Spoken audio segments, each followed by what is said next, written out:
3 years ago, on this day, VRChat decided to implement its most controversial feature, the security update. Modders, mod menus, crashes and rippers have been partly wiped out completely, while quality of life modifications got eradicated in a single blink of an eye. It's time to revisit this extremely controversial update, analyze and figure out if it actually had a good impact on VRChat, and if it somewhat even saved VRChat's public opinion. Ooga booga! Let's start off with a small refresher. The VRChat security update was released on the 27th of July 2022 under the premise of in-game modders and modifications using their mods in a harmful and bad way. It included the implementation of Easy Anti-Cheat, or EAC for short, to make sure that third-party modifications no longer run through the VRChat client. Now, EAC is not known to be the best anti-cheat system, and many thought that having an anti-cheat system in a social game where you can not really cheat in that sense is kind of stupid, and it is. Though I have to mention its use was again for something completely different. Most users were able to add modifications like a personal mirror or even closed captions using two softwares called Melon Loader and emmVRC to actually load mods into VRChat. A lot of them were actually really important quality of life implementations of the VRChat community itself. emmVRC, for example, gave you the addition of finding VRChat avatars through the VRChat menu itself, or freeze frame, which allowed you to clone and record your movements and play them back multiple times. And VRChat decided to do this.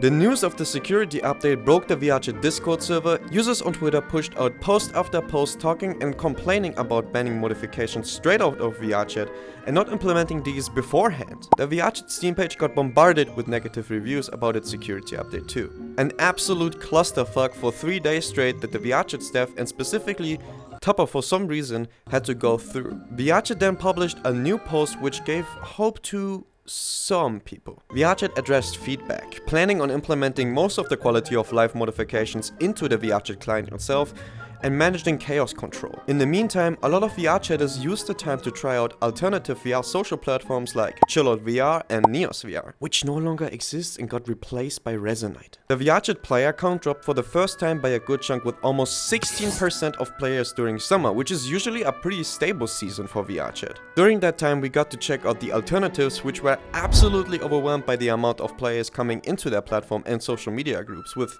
ChilloutVR hitting new all-time highs during July and August of 2022. After slowly pushing out promised quality of life features like an inbuilt personal mirror and new gimmicks, VRChat slowly and steadily came back to its core. But Easy Anti-Cheat still lives to this day. Modifications and clients shut down as they had no use anymore, and VRChat mainly focuses on expanding quality of life updates and the improvement of the overall player experience. But the question we really have to ask here is, did the implementation of EAC actually worked? Yes, I guess. To be honest, I did notice that crashes and rippers are definitely a lesser occurrence than it was before the security update. Having your max security settings on was not optimal, but a must back then. Maybe even now still. Users got used to it, seeing that EAC startup screen before actually getting into VRChat. I think we had to really take our time to actually see the changes of the implementation of EAC, but VRChat has definitely learned one thing: implement named features before denying access to these third-party features. It's been 3 years and it somehow still feels like this might have happened yesterday. Although I haven't seen a lot of people nowadays complaining about EAC, I do get the point of a social platform having an anti-cheat is dumb argument. What is your opinion about the Easy Anti-Cheat system that VRChat implemented 3 years ago? Did you get used to it? Let me know down in the comments section below. Also, like this video for the algorithm, and of course if you enjoyed the video. Subscribe to my YouTube channel for more VRChat related content, and as always, take care in the virtual as well as in reality. Ciao ciao!